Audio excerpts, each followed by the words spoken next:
പടിഞ്ഞാറൻ ആഫ്രിക്കൻ രാജ്യമായ ഘാനയിൽ ഓണം ആഘോഷിച്ച് മലയാളികൾ. ഘാന ഇന്ത്യൻ മലയാളി അസോസിയേഷനാണ് ആഘോഷങ്ങൾ സംഘടിപ്പിച്ചത്. ഘാന ഇന്ത്യൻ മലയാളി അസോസിയേഷന്റെ നേതൃത്വത്തിൽ ഓണാഘോഷവും സാംസ്കാരിക സമ്മേളനവും സംഘടിപ്പിച്ചു.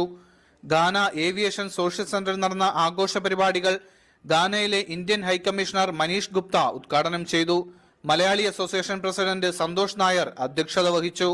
അസോസിയേഷൻ ചെയർമാനും ലോക കേരള സഭാ അംഗവുമായ ബിജു ജോസഫ് ഓണസന്ദേശം നൽകി.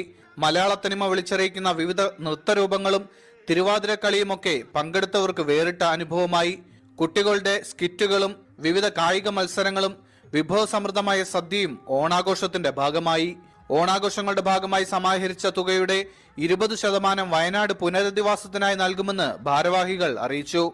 Vice president Aneesh Nandanam, secretary Santhosh K O, joint secretary Lijo John, treasurer Pradeep V Joseph